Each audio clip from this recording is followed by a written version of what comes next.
Okay, makita natin, no? Ayan, 322. Yan. 322 yan, ano? And then, doon sa column sa 6. Yung 6. Okay, dito.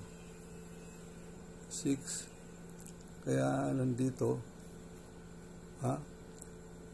Sa 322, 6. Ang ano na yan, yung 322.64, no? 322.64. Kaya dito, yan, kasunod niyan, 50880. Oh, yan. So, interpolated na. Ang tamang sagot niyan is 50873. Coming from 22. Ayan yung 22. Oh. Ayan. Kita niya 22. Dito. Oh, yan. Sa 6. Dun. Tapos, in between itong dalawa. Ayan.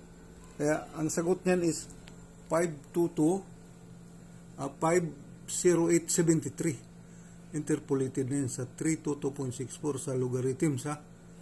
Ano yun, pupunta, naisulat mo na yan, pupunta tayo ngayon doon sa cosine course na ang cosine course is 40. So, ang gyro compass is 308, no? Nakikita mo doon sa problem kanina, 308. And then, mayroon siyang gyro error, no? Makita mo doon sa problem yan. Mayroon siyang gyro error na gyro compass 308, gyro error 2 degrees east. 2 degrees east. Kaya i-apply natin yan. Ayan, gyro compass 03 east. 2 east. Ang true course is 0 for 0. Easterly error eh. So, compass best, the error is west. Yan ang compass less, the error is east. East yan. Ito yung compass. Less yan, less. Kaya 038. So, ang true course, 0 for 0.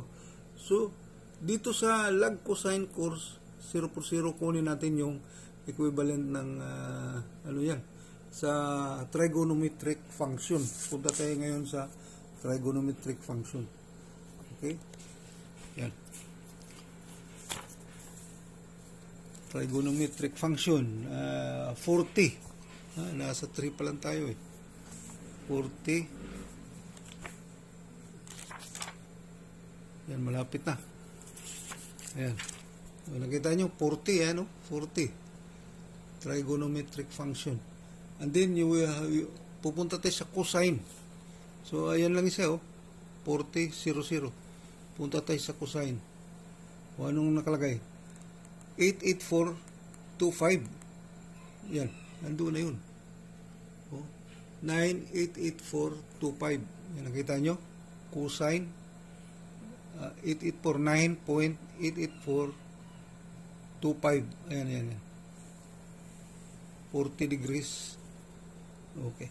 So, ngayon, i-add yan, yung dalawa na yan, ayan. 8, 9, 12, 1, 9. Okay, so, lag-dilat na yan. 2.39298. Babalik ka ngayon doon sa, anong tawag nitong logarithms. Hanapin mo itong 39298. Yan. Hanapin natin yan doon sa logarithms, no? Yan. So, punta tayo dito sa logarithms. Logarithms. Yan. Yan. Nandito na tayo sa logarithms. And then, tingnan natin yan kung ano yan. 247. Yan. So, yan. Makikita nyo. 39298. Ano bang nakalagay dyan? 39298 dito sa logarithms. 39270.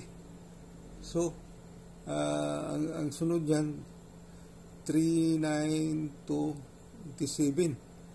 Ayan.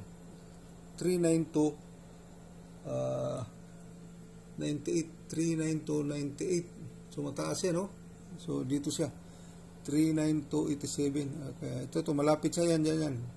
393. So, yan. So, So, ang tamang sagot niyan is 247. Ayan, 247. Ayan, ito yun. So, 300, mataas na yan. So, dito tayo, in between, malapit na tayo dito eh. So, kunin natin sa taas, 247, and then kunin natin sa taas, yung 1. Okay, dahil malapit na yan, 1, and then 9. So, 247, 1, 9, no? Ayan. 247.19. Yun ang nakuha natin sa logarithms. And then, divide it by 60. Ang lumabas is 4 degrees 07.2. Yan.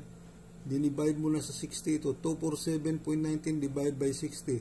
60 times 240 minus 247 minus 240. Ayan na. Ha?